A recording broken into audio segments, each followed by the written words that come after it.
Ladies and gents, welcome back to the JP on Comms YouTube channel for another video, and this time, of course, going by the title, you will be able to tell what this video is all about. We are going to be taking a little look at Maidstones' new permanent manager, George Elokobi, his record so far in the National League campaign that we've seen throughout this 22-23 season, and comparing it against that of his predecessor, Hakan Hayrettin. Of course, the National League South champion last year, did lead Maidstone to their first National South title, I do believe, and of course he did get the sack early on in January this year. So of course we will be comparing the two of them. We will be seeing how their records shape up against each other, and this record will be in all competitions as well. So we're going to be comparing, of course, Hakan and George.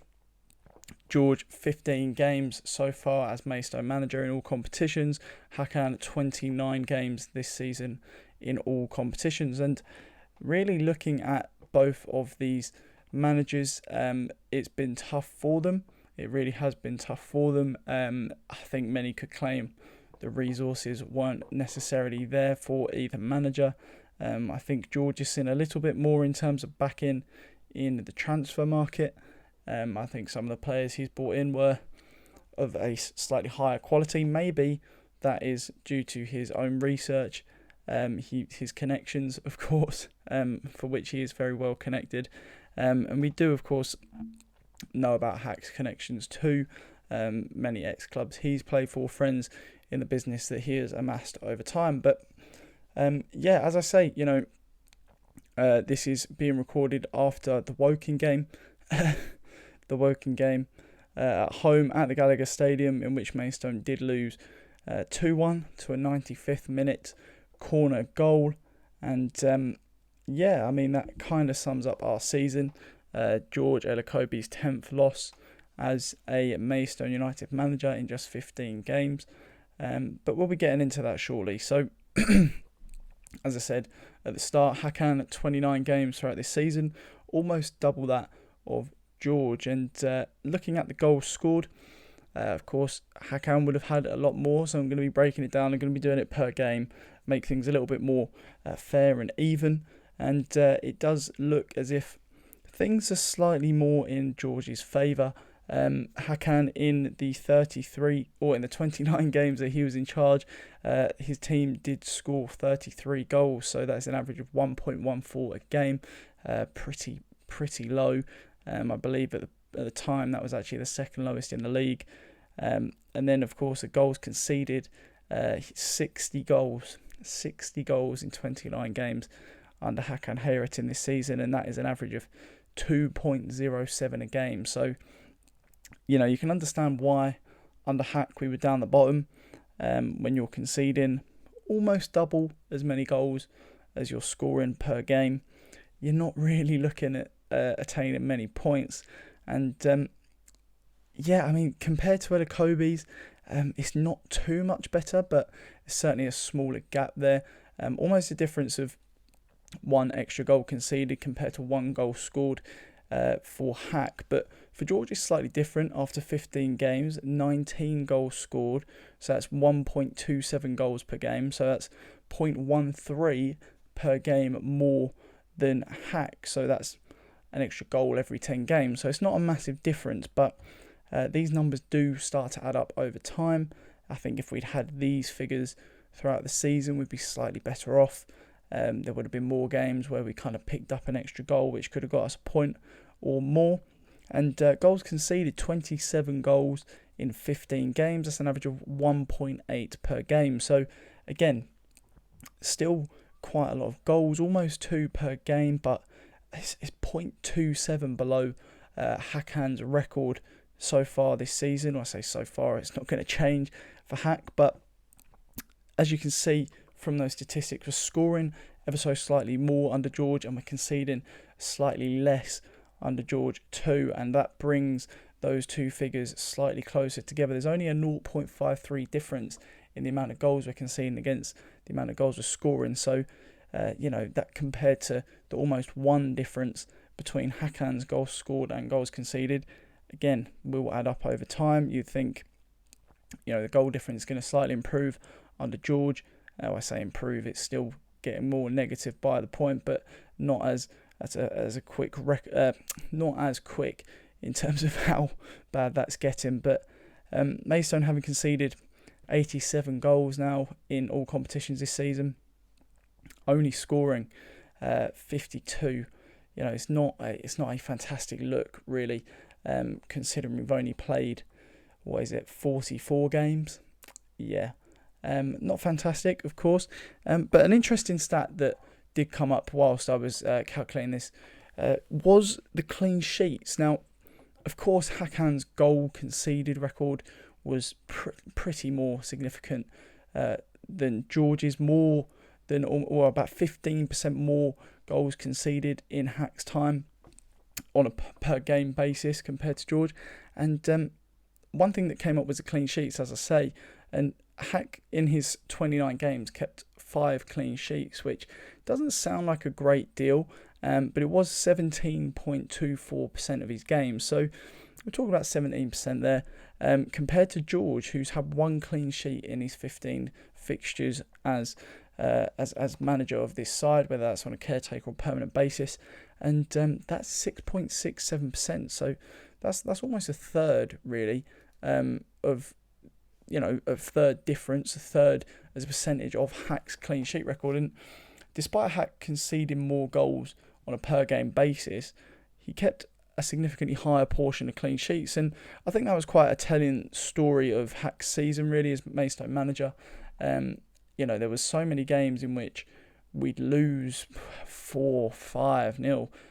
We lost to Notts County 3-0. We lost to Wrexham 5-0. We lost to Dorking 4-2. I think at one point we might have conceded even 4 goals to the likes of Maidenhead or something like that. But I mean, that's boosting up those goals there, the goals conceded. It's when we lost bad. But there were games in which we did keep clean sheets, we did keep it tight at the back, and it was that inconsistency really that kind of led us to be where we were. You can only take so many really heavy defeats, and I think that was a massive downfall in Hak's tenure. I think that was a main contributor as to why he was sacked ultimately. Post Wrexham 5-0 defeat in that game, I didn't think we actually played necessarily that badly, but that margin of defeat was so big for the fan base. I remember the reaction at the time of, we can lose, but to lose 5-0 in the National League was just unfathomable for some people. And I think that was quite, as I say, a key feature of Hakan's reign for this season. But there were times where we did keep clean sheets. We did have, a good performance. And, Torquay springs to mind, getting a 1-0 victory. It's not many times we've done a 1-0 victory in this season. A clean sheet and, of course, a goal to cap things off for 3 points. And I think that's something we've got to focus on a little bit more. Obviously, we are conceding less. We're not having as many very heavy defeats under George, but we're conceding a lot of goals. We're averaging, of course, as I say, 1.8 goals conceded per game under George. And I think we really need to focus on, defensive lapses. I think that is the key downfall of George Elokobi's defence at the moment. It's a very young defence, let's be fair. You've got Mamadou Job in there. You've got George Fowler, 25, not that old at all. Sam Bone, still very young. So, yeah, I mean, it is tough. It is tough because we defend so well for long periods of games, and it is those lapses in concentration, those silly goals we concede. Who was it against the other day at the Gallagher, where George Fowler dove to try and clear the ball and it ended up coming off like his head or his shoulder and going in past Barden, and it's just silly goals like that. And I mean, if you watch this channel enough, you'll know that I'm a huge fan of George Fowler. He's my favourite player this season, by far. I think he's fantastic. But it's silly goals like that, those small mistakes that kind of cost us so often under George Elokobi. And whether that's something he can iron out in this team, whether it's a confidence issue, whether it's maybe a player issue, personnel, is that quality just not there to remain fully focused for 90 minutes? We're yet to really see. 15 games is a pretty long time. That's a lot more than some managers get, as we've seen in the past. But yeah, for me, I think we need to focus more on a full picture. We need to focus more on having a good 90 rather than a good 70, because there's been a lot of times under George so far in this campaign that we have lost games off a bad 20 minutes or so. And I think we kind of seen that today against Woking. For large periods of the game, majority of the first half, I'll say a very large portion of the second half as well, we were the better team, creating chances. Dan Barden had 2 good saves to make, but I think if he conceded them, questions would probably have been asked. So, not too much in terms of real threat from Woking today, I don't think. But then right at the end, we concede that late set piece, and whether it is a set piece or not is really not up for discussion in what I'm trying to get across here. It's, you may feel hard done by a referee or a linesman, but at the end of the day, it's still your job to defend it. And we don't really, the most of the time, it is late on in games where we are having those lapses in concentration. It is costing us points. So, that is a tough one for me. That's something we really need to look at, keeping more clean sheets. That's going to boost our confidence. That will help to iron out silly mistakes. So, even in games where we're quite clearly playing a bit more pragmatically, trying to just slowly edge our way up the pitch and maintain a bit more of a defensive structure like we saw Torquay away under George, that was pretty much the approach we went for, and it didn't work. We ended up losing that game 1-0 because, there's going to be times in games where you do concede goals that are a bit stupid, really.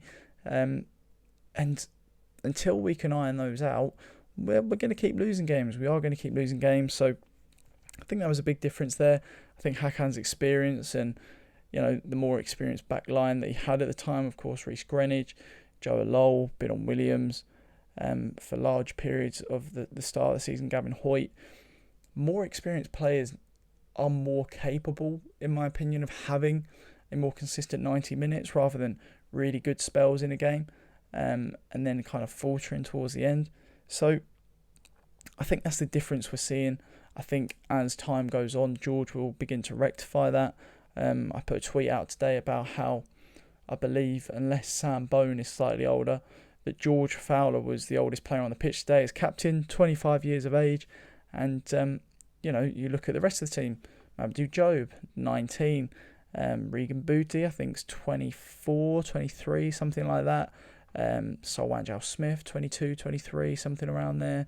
Burko, 19, I think.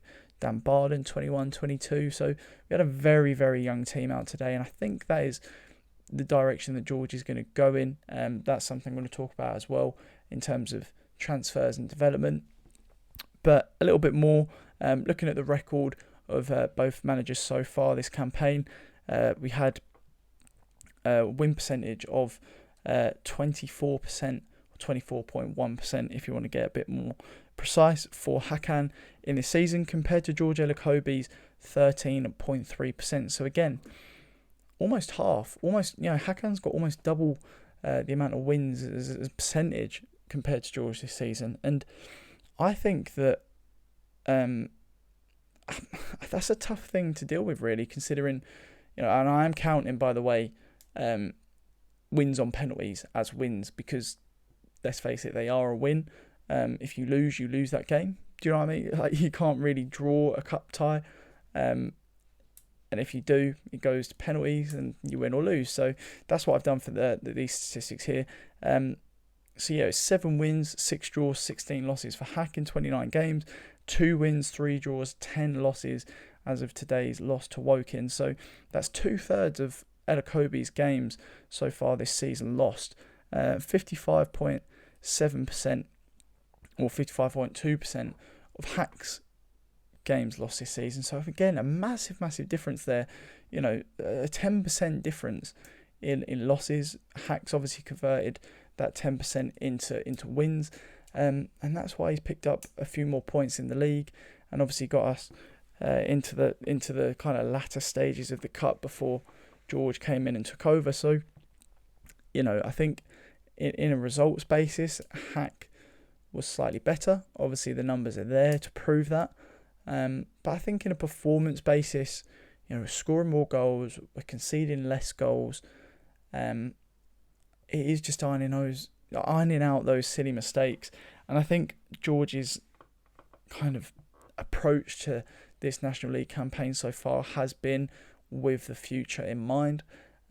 Developing these younger players, trying to get in as many young players as possible, seemingly is what we're doing. We've just brought in 2 19-year-olds in Ezio Torre, not the Assassin's Creed character for any of those who are familiar, but we've also brought in Ryan Viggers as well from Charlton, 2 very young strikers, both under 20, I do believe, and they did feature today.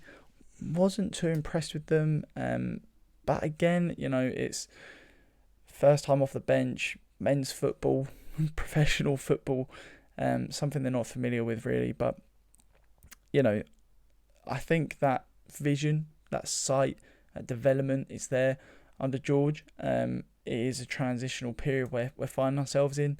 It's a learning process for us as fans of how we have to react to these situations, and George is going to be experiencing the exact same thing, the players too. So I think we need to just remain a little bit more faithful. Comparing the two as well in terms of tactical style and setup, obviously Hack for large periods of the season did play that 4-3-3 that we saw so often last season, but having lost Luque and not really having the replacement, we saw of course Deacon featuring on the left a lot, Christie featuring on the right when he was still with us. Again, hasn't passed away, just left. That didn't really work out too great for us having Luque injured, and he did end up switching things up at times, going with a 4-4-2, Barham and Alabi up front somewhat regularly, and we also saw him begin to transition to that 3-5-2 in the latter stages of his tenure, which was adopted by George Elokobi, of course.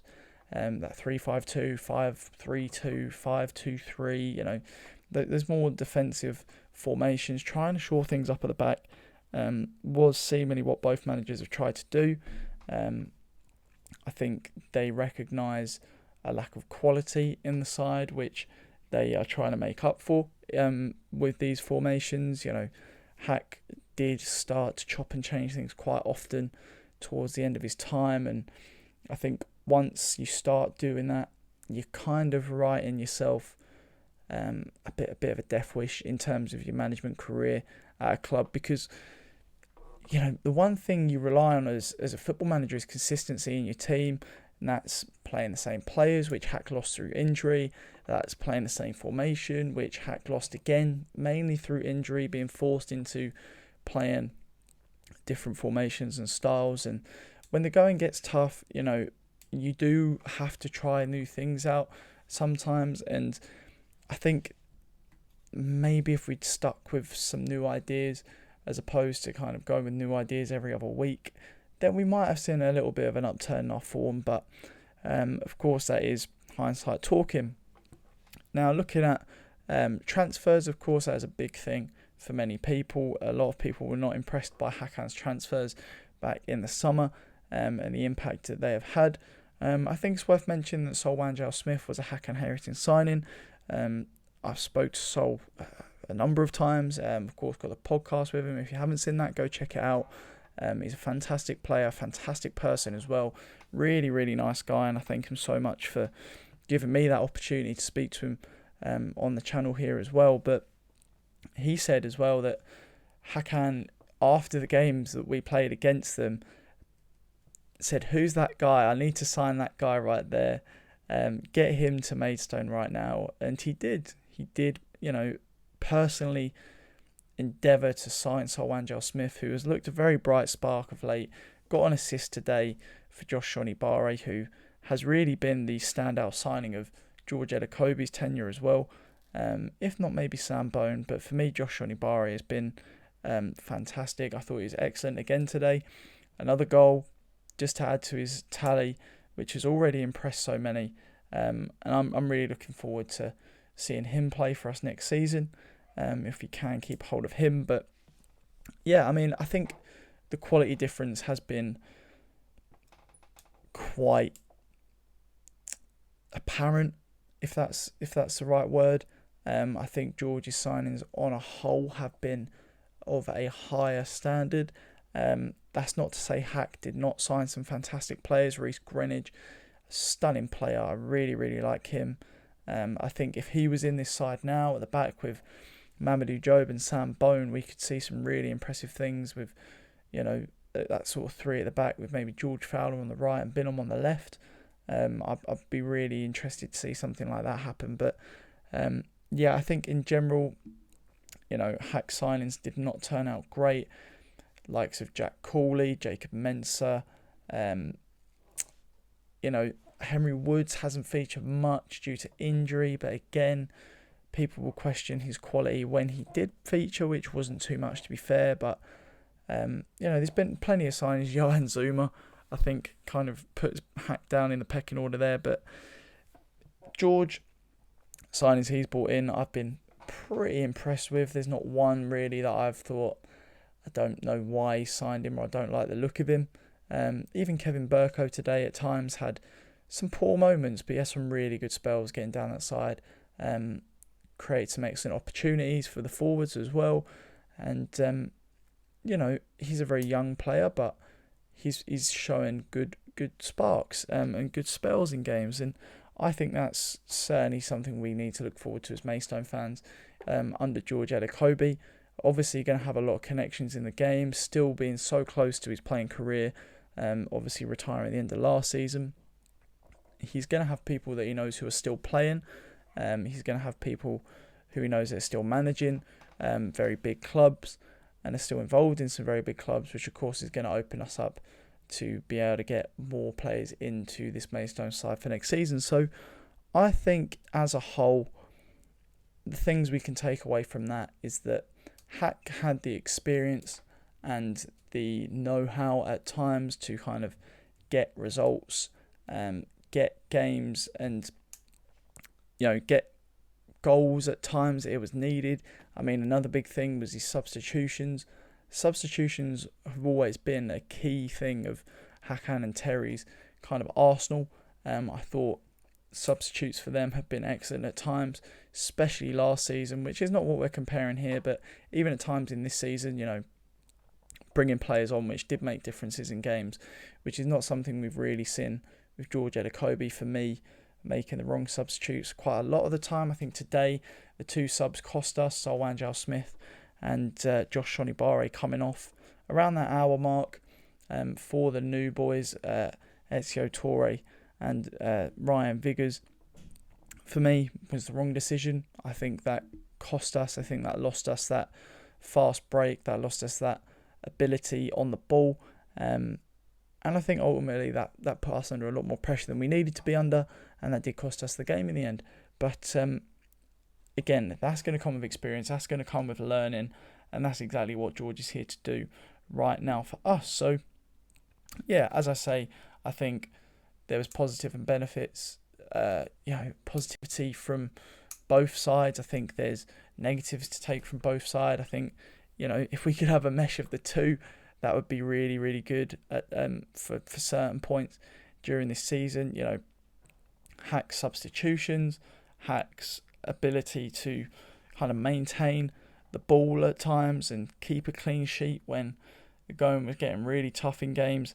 Even, like I say, against Torquay, that 1-0 still kind of sticks with me. They had opportunities, but there was changes that he made in that game which ultimately got us the win and allowed us to keep a clean sheet. So, we haven't really yet seen that from George.